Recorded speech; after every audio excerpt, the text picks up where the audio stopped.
ಸ್ನೇಹಿತರೇ ಹುಷಾರ್, ಈ ಸ್ಟೋರಿಯನ್ನ ನೋಡ್ಲೇಬೇಕು. ಸ್ನೇಹಿತನನ್ನೇ ಕಿಡ್ನಾಪ್ ಮಾಡಿಸಿದ್ದ ಗರ್ಲ್ ಫ್ರೆಂಡ್. ನೋಡಿ, ಈ ಸ್ಟೋರಿಯನ್ನ ನೀವು ಗಮನಿಸಿ.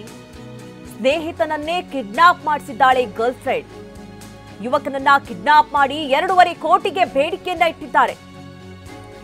ಬೆಂಗಳೂರಿನಲ್ಲಿ ಕಿಡ್ನಾಪ್ ಮಾಡಿಸಿದ್ದಾಳೆ ಯುವತಿ. ಜುಲೈ 14ರ ರಾತ್ರಿ ಯುವತಿ ಕಡೆಯಿಂದ ಕಿಡ್ನಾಪ್ ಆಗಿದೆ. 8 ದಿನ ಕೂಡ ಹಾಕಿ ಕೋಟಿ ಹಣಕ್ಕೆ ಬೇಡಿಕೆಯನ್ನ ಇಟ್ಟಿದ್ದಾಳೆ. ಹಣಕ್ಕೆ ಬೇಡಿಕೆಯನ್ನ ಇಟ್ಟು ಹಲ್ಲೆ ಮಾಡಿರುವಂತಹ ಆರೋಪಿಗಳು. ಈವರೆಗೆ ಪೊಲೀಸರಿಂದ 4 ಆರೋಪಿಗಳನ್ನ ಬಂಧಿಸಲಾಗಿದೆ. ಅಶೋಕ್ ನಗರ ಪೊಲೀಸರು ಆರೋಪಿಗಳ ವಿಚಾರಣೆಯನ್ನು ಕೂಡ ನಡೆಸ್ತಾ ಇದ್ದಾರೆ. ಯಾವ ರೀತಿ ಸ್ನೇಹಕ್ಕೆ ಮೋಸ ಆಗುತ್ತೆ ಅನ್ನೋದನ್ನ ನೋಡ್ತಾ ಇದ್ದೀವಿ. ಕಿಡ್ನಾಪ್ಗೆ ಪ್ಲಾನ್ ಮಾಡಿದ್ದಂತಹ ಯುವತಿ ಗ್ಯಾಂಗ್. ದುಬೈನಲ್ಲಿ ಕೆಲಸ ಮಾಡ್ತಾ ಇದ್ದ ಪ್ರಿಯಕರ ಲಾರೆನ್ಸ್ ಜುಲೈ 15ಕ್ಕೆ ಬೆಂಗಳೂರಿಗೆ ಬಂದಿದ್ದ.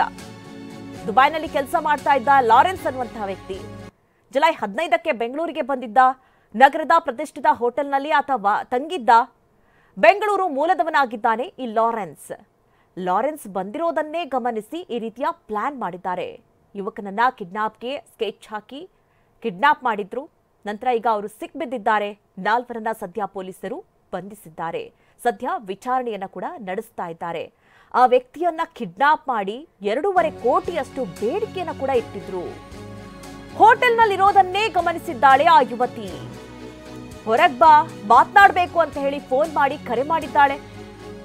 ಕರೆದಿದ್ದಾಳೆ. ಯುವಕ ಲಾರೆನ್ಸ್ಗೆ ಸ್ನೇಹಿತೆ ಮಹಿಮಾ ಕರೆ ಮಾಡಿರೋದು. ಬಳಿಕ 3 ಅಪರಿಚಿತ ವ್ಯಕ್ತಿಗಳಿಂದ ಈತನ ಕಿಡ್ನಾಪ್ ಆಗಿದೆ.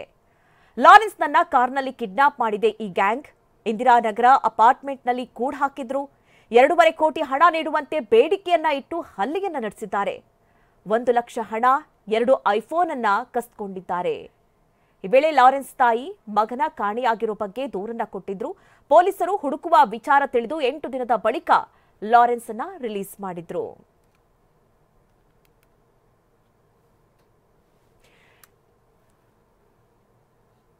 ಅವತ್ತು ನೈಟು ಆತನ ಗೆಳತಿ ಫೋನ್ ಮಾಡಿಬಿಟ್ಟು ನಾನೊಂದು ಕ್ಯಾಬ್ ಬುಕ್ ಮಾಡಿದ್ದೀನಿ, ನೀನು ಬಾ ಈ ಕಡೆ ಹೋಗೋಣ ಅಂತ ಬುಕ್ ಮಾಡ್ತಾಳೆ. ಆತ ಗೆಳತಿನ ನಂಬಿಟ್ಟು ಬಂದು ಗಾಡಿಯಲ್ಲಿ ಐಡೆಂಟಿಫೈ ಮಾಡಿಸ್ಕೊಂಡು ಇದು ನಾನೇ ನನಗೋಸ್ಕರನೇ ಬುಕ್ ಮಾಡಿದೆ ಅಂತ ಕನ್ಫರ್ಮ್ ಮಾಡ್ಕೊಂಡು ಕೂತ್ಕೊಂಡಿರ್ತಾನೆ. ಮುಂದೆ ಹೋಗಿ ಆ ಕ್ಯಾಬ್ನಲ್ಲಿ ಡ್ರೈವರ್ ಜೊತೆಗೆ ಒಂದಿಬ್ಬರು ಬಂದು ಕೂತ್ಕೊಂಡು ಆತನ ಫೋನ್ ತಗೊಂಡು ಅವ್ರು ಹೋಗಬೇಕಾಗಿರೋ ಕಡೆ ಹೋಗದೆ ಇನ್ನೊಂದು ಕಡೆ ಆತನಿಗೆ ಕರ್ಕೊಂಡು ಹೋಗ್ತಾರೆ. ಕರ್ಕೊಂಡೋಗಿ ಸುಮಾರು 3-4 ದಿನ ಆತನಿಗೆ ಒಂದು ರೂಮ್ ಥರ ಮಾಡಿಬಿಟ್ಟು ಅಪಾರ್ಟ್ಮೆಂಟ್ ಥರ ಮಾಡಿಬಿಟ್ಟು ಅಲ್ಲಿ ಇಟ್ಕೊಂಡು ಆತನ ಕಡೆಯಿಂದ ದುಡ್ಡಿನ ಡಿಮಾಂಡ್ ಮಾಡ್ತಾರೆ. 3-4 ದಿನದಲ್ಲಿ ಬೇರೆ ಬೇರೆ ರೀತಿ ಅವರು ಇದನ್ನು ಪ್ರಯೋಗ ಮಾಡಿ ಬೇರೆ ಬೇರೆ ರೀತಿ ಕೇಳುವಂಥ ಪ್ರಯೋಗ ಮಾಡ್ತಾರೆ. ಹೆದರಿಸ್ಕೊಂಡು ಕೇಳ್ತಾರೆ, ಮೋಸ ಮಾಡಿ ಕೇಳ್ತಾರೆ, ಮೊಬೈಲ್ನಲ್ಲಿ ಏನಾದರೂ ಡೀಟೇಲ್ಸು ಸಿಗುತ್ತಾ ಆ ರೀತಿನೂ ಕೇಳ್ತಾರೆ. ಈ ಬಗ್ಗೆ ಹೆಚ್ಚಿನ ಡೀಟೇಲ್ಸ್ ಅನ್ನ ನೀಡ್ತಾರೆ ನಮ್ಮ ಪ್ರತಿನಿಧಿ ಪ್ರದೀಪ್. ಸ್ನೇಹಿತನನ್ನೇ ಕಿಡ್ನಾಪ್ ಮಾಡಿ ಹಣದ ಬೇಡಿಕೆಯನ್ನ ಇಡ್ತಾರೆ ಅಂತಂದ್ರೆ ಏನರ್ಥ?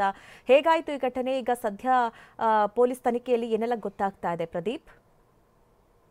ಮದುವೆ ಐಷಾರಾಮಿ ಜೀವನ ನಡೆಸುತ್ತಿದ್ದಂತಹ ಲಾರೆನ್ಸ್ ಎಂಬ ಯುವಕ ಕಳೆದ 14ನೇ ತಾರೀಕು ಬೆಂಗಳೂರಿನ ಒಂದು ಪ್ರತಿಷ್ಠಿತ ಹೋಟೆಲ್ ಉಳ್ಕೊಂಡಿರ್ತಾನೆ. ಆದ್ರೆ ಆ ಹೋಟೆಲ್ ನಲ್ಲಿ ಇದ್ದಾಗ ಆತ ಪೋಕರ್ ಆಡುವ ಸಲುವಾಗಿ ಮತ್ತೊಂದು ಇಂದಿರಾನಗರದಲ್ಲಿರುವಂತಹ ಪಬ್ಗೆ ಹೋಗ್ತಾನೆ.